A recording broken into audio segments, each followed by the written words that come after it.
When we're young and we're that age, 18, and I'll say until you're like even 40, yeah, and you do a lot of things that are not well thought out. I don't know if it's age or what it is or experience, but you do stupid things, make mistakes, and are really open to make mistakes by the influence of other people at that age.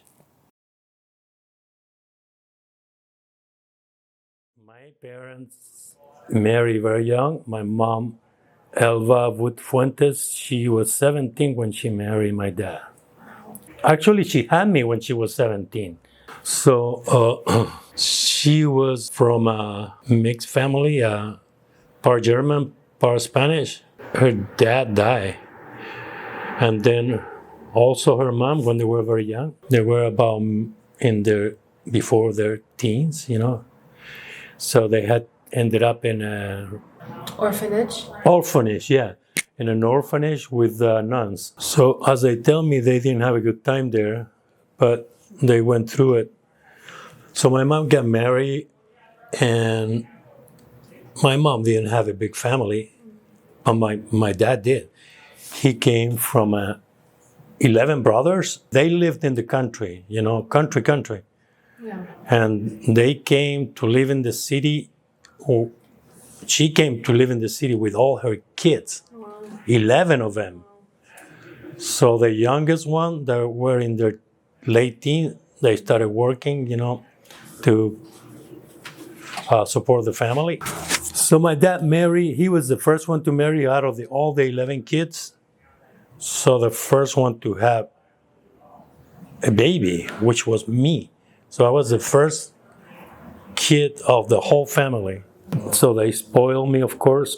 They play a lot with me when I was a little kid. All of them, you know, they wanted to take me home and stuff like that. My mom, she was pretty nice about it. You know, she shared me, kind of a way to say it. Yeah. Literally want to take you Yeah, home. she would go, you have to go see your aunts and all that. She was like that. We grew up in middle class to poor neighborhood, I would say. Very social type of neighborhood where everybody knew each other.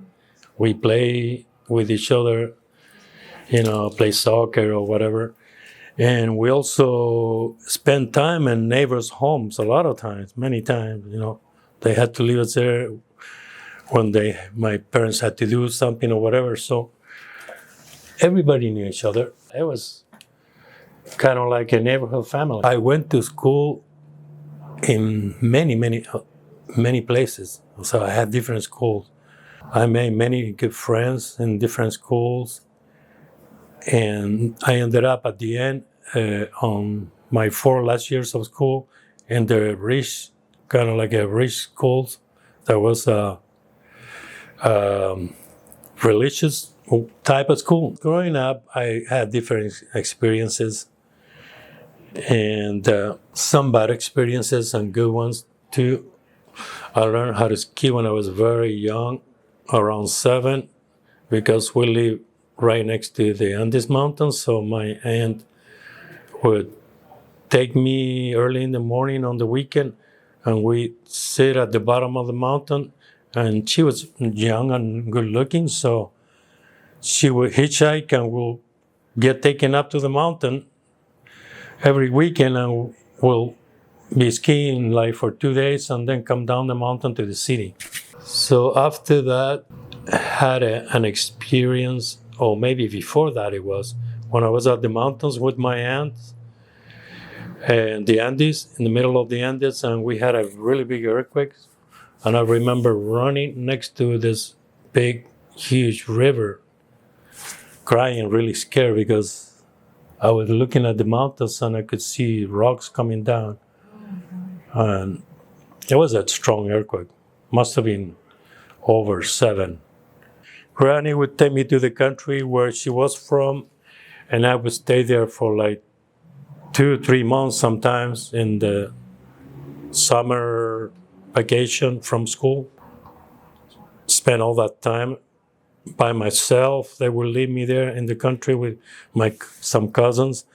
How about your parents? Did they have a good relationship? So they separated when I was about 6 or 7. My 2 brothers were younger than that. Well, I have 2 brothers, and it was tough, but it was better than them being together because they had a lot of fights, and I didn't like that. My mom didn't marry anybody, and my dad got together with another woman and had 2 more kids, 2 boys. Yeah. Okay. Are you in contact with them? Not much. You don't know them? I used to be in contact more with them because I live here now, and so my 2 half brothers, they grew up with my dad pretty much, and his companion, this lady, and so they grew up with the home, not like us. So they were luckier than us in that sense, but one of my brothers, one of them, my half brothers, have problems. Mental, not crazy, but a little deficiency. Well, I don't know how to go. Like intellectually? Yeah, intellectually. And the other one, normal. But they grew up with everything pretty much, give it to them. And now they are not in really good shape nowadays. I don't know for what reason, because they inherited the house that my dad bought. We didn't inherit anything from my dad, but they did, and a business. But they sat and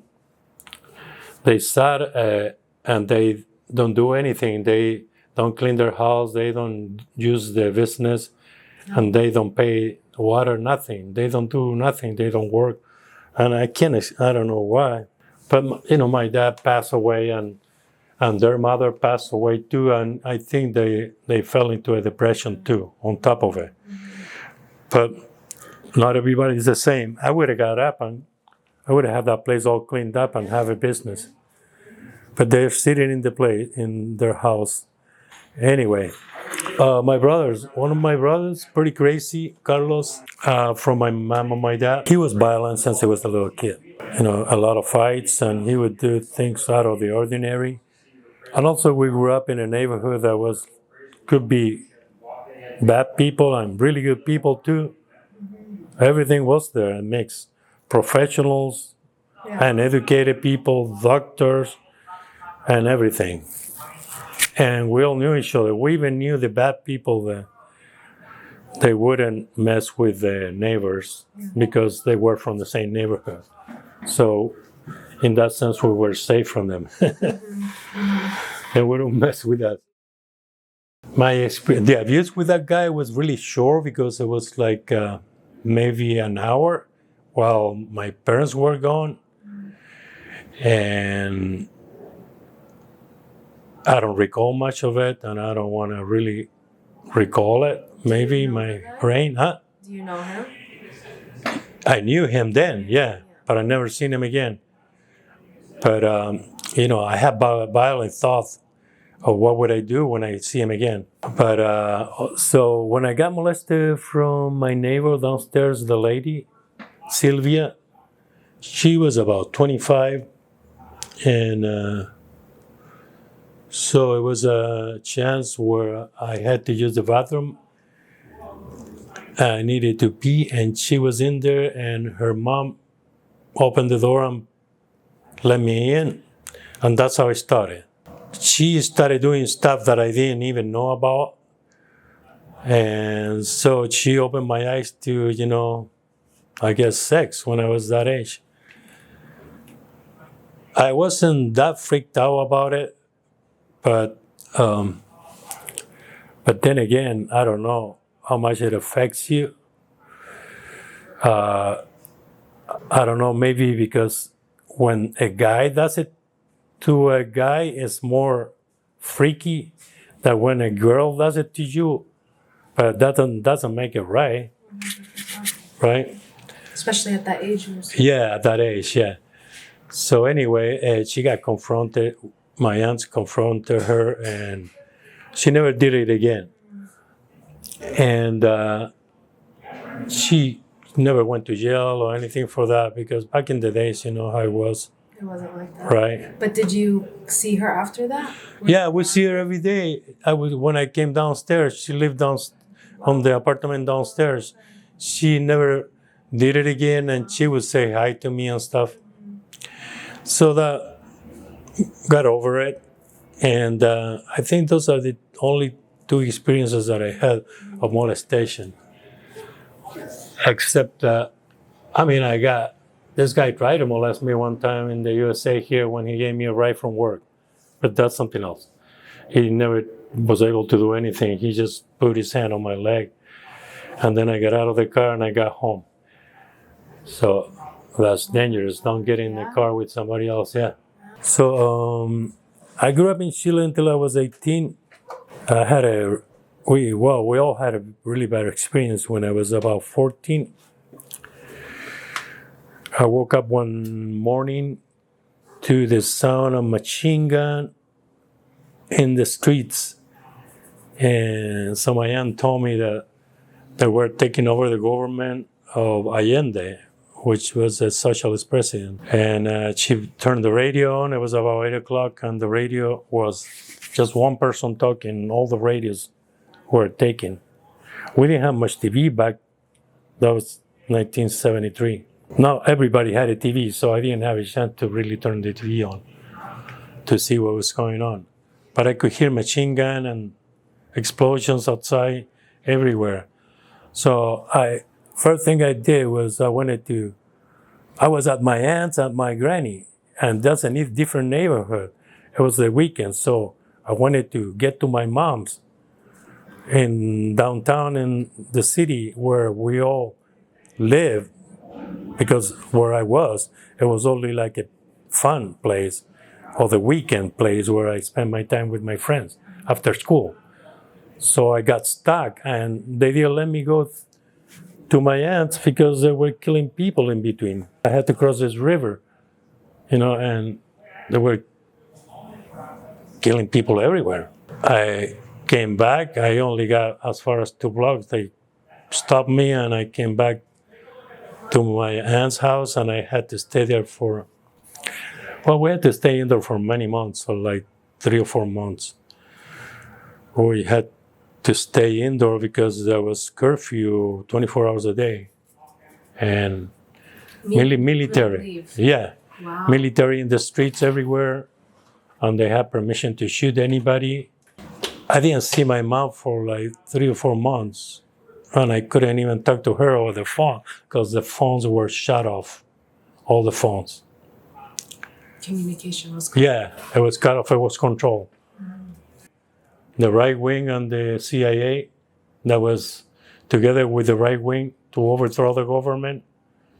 Okay. So the way they did it, they took the books from the political parties, which basically were buildings where either the Socialist Party or the Communist Party were, and those were the targets, and they took the books. The books had the names and addresses. So nighttime, the military will go door to door and pick these people up, never to be seen again. So I was only 14. I didn't have any political affiliation, so I was safe, luckily. Mm-hmm.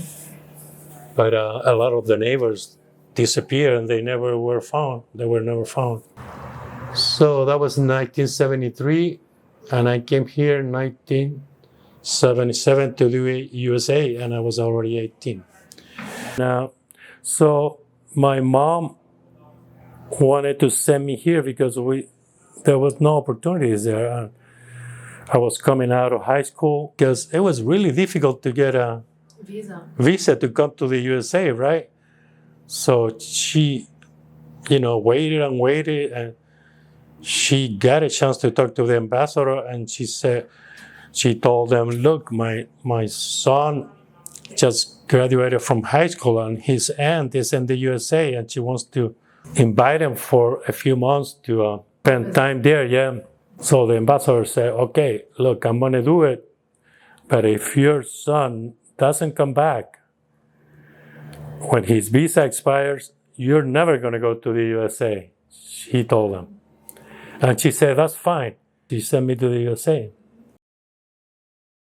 Yeah, I'm planning to move back. I know it's going to be hard to get my citizenship now with Trump, but I'm going to do everything I can to get it. Go back to live in Chile. Yeah, that's what I want. I mean, I'm always going to be coming to the USA because I have my cousin I could visit, you know, and have ties to the USA, and I'm going to be a USA citizen. You've spent so many years. I'm going to be a USA citizen, right? It's a second home, yeah. Yeah, it's my second home. Yeah. You know, I feel like I belong here too. So, yeah, Definitely. I'm going to be coming back, and I miss the USA when I go there, and I miss Chile when I'm here. If you could tell 18-year-old Victor a piece of advice before he Oh, came to yeah. the States, what would Yeah, you when tell we're him? young and we're that age, 18, and I'll say until you're like even 40, yeah, and you do a lot of things that are not well thought out. I don't know if it's age or what it is or experience, but you do stupid things, make mistakes, and are really open to make mistakes by the influence of other people at that age. But as I got older, I became more like thoughtful, more caring too. Yeah, and then I look back and I go, how stupid. I could have been in real trouble. So yeah, Long live Victor. Thank you so much. I hope.